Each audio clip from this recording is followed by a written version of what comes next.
Ngayon naman ay talakayin natin ng malinaw, detalyado, at malalim ang theology proper. Ano ba talaga ang theology proper? Theology proper, o doctrine of God, ay ang sistematikong aral tungkol sa Diyos mismo. Kung sino siya sa kanyang kalikasan, katangian, pagkatao, at kanyang plano. Ito ang pinakamahalagang bahagi ng systematic theology dahil ang lahat ng iba pang doktrina, kaligtasan, simbahan, huling panahon, etc. ay nakasalalay sa tamang pag-unawa kung sino ang Diyos. Kung mali ang pagkayekalala sa Diyos, mali rin ang buong pananampalataya. Sa madaling sabi, hindi lang ito, may Diyos ba? Kundi sino talaga ang Diyos ayon sa kanyang salita. Mga pangunahing topic sa theology proper. 1.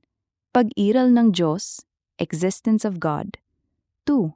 Hindi basta patunayan sa pamamagitan ng purong katwiran, bagaman may classical proofs tulad ni na Anselm at Aquinas. 3. Sa Biblia, ang pag-iral ng Diyos ay ipinapalagay na presupposed. Ang mangmang ay nagsabi sa kanyang puso, walang Diyos, Awik 14:1. 4. Mga paraan ng pagkilala, General Revelation, Roma 1:19-20, kalikasan at konsensya. 6. Special Revelation, Biblia at si Jesus. Apologetics, ontological, cosmological, teleological, moral arguments at BIP. Mga pangalan ng Diyos, names of God. Nagpapakita ng kanyang katangian. Elohim, makapangyarihan na lumikha. Yahweh, Jehovah, ako ang ako, Exodo 2:19, ang walang hanggang personal na Diyos. El Shaddai, El Elyon, Adonai, Yahweh Jireh, Yahweh Rapha, at marami pa. Sa New Testament, Ama, Anak, Logos, Jesus, at Espiritu Santo. Mga katangian ng Diyos, attributes of God. Ito ang pinakamalaking bahagi ng theology proper.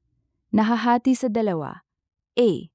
Incommunicable attributes, mga katangian na tanging sa Diyos lamang, hindi natin maaaring taglayin ng buo. I. Independence, phrenicity. Diyos ay walang pangangailangan. Siya ang pinagmumulan ng lahat. Acts 17:24-25. Immutability. Hindi siya nagbabago. Malakias 3:6, Santiago 1:17. Infinity, eternity. Walang simula o katapusan. Nasa lahat ng panahon. Omnipresence. Nasa lahat ng dako ng sabay. Awit 30:18. Omnipotence. Lubos na makapangyarihan. Ngunit hindi gumagawa ng kontradiksyon. Hindi siya makakagawa ng bato na hindi niya mabubuhat. Omniscience. Alam niya ang lahat, nakaraan, kasalukuyan, hinaharap, at lahat ng posibilidad. B. Communicable attributes, mga katangian na maaari nating taglayin sa limitadong antas dahil sa image of God. Holiness, kabanalan at pagiging hiwalay sa kasalanan. Isaiah chapter 3. Justice, righteousness, ganap na makatarungan. Love, goodness, mercy, grace. Pag-ibig ang kanyang kalikasan, 1 Juan 4:8. Truth, faithfulness. Hindi siya nagsisinungaling. Wisdom at sovereignty, lordship. Ganap na kontrol sa lahat ng bagay. Ang Trinidad, the Trinity. Ang pinakamalalim na aral, isang Diyos sa tatlong persona. Ama, Anak, at Banal na Espiritu. Tatlong katotohanan. 1. May iisang Diyos lamang, Deuteronomio 6:4. 2. May tatlong persona na bawat isa ay tunay na Diyos, Mateo 28:19, 1:11, 8:58, Gawa 5:3-4. 3. Ang tatlong persona ay magkaiba sa isa't isa, interpersonal relationship, hindi three gods o three modes lamang, modalism. Ito ay eternal at essential sa kalikasan ng Diyos. Mahahalagang konsepto, perichoresis, mutual indwelling, at economic versus ontological trinity, mga decree ng Diyos, eternal decrees, at providence. Bago pa nilikha ang mundo, may eternal plan na ang Diyos, Efeso 1:11, kanyang sovereign will versus permissive will. Providence, patuloy na pamamahala ng Diyos sa lahat ng bagay, kasama na ang masama, ngunit hindi siya ang may akda ng kasalanan. Debate rito, predestination, election, at relasyon sa free will ng tao. Bakit napakahalaga ng theology proper? Ito ang pundasyon ng pagsamba. Sasambahin mo ang Panginoon mong Diyos ay nakabatay sa pagkilala kung sino siya. Ito ang batayan ng kaligtasan. Hindi tayo naliligtas ng abstract na Diyos, kundi ng personal, banal, at mapagmahal na Trinidad.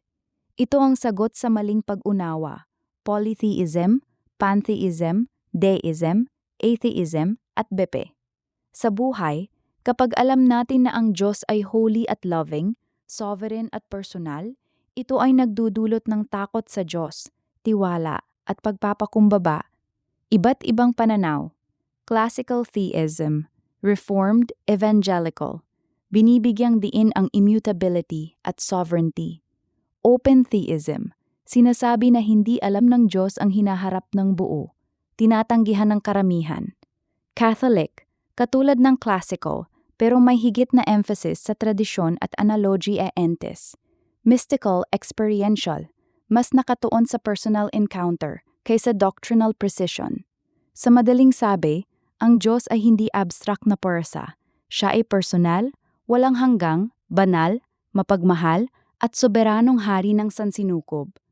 Tapos na natin ang theology proper. May partikular na aspeto ba rito ang gusto mong laliman pa? Halal Trinidad, attributes o decrees? O handa na tayo lumipat sa Christology, aral tungkol kay Kristo? Sabihin mo lang kung ano ang gusto mo susunod.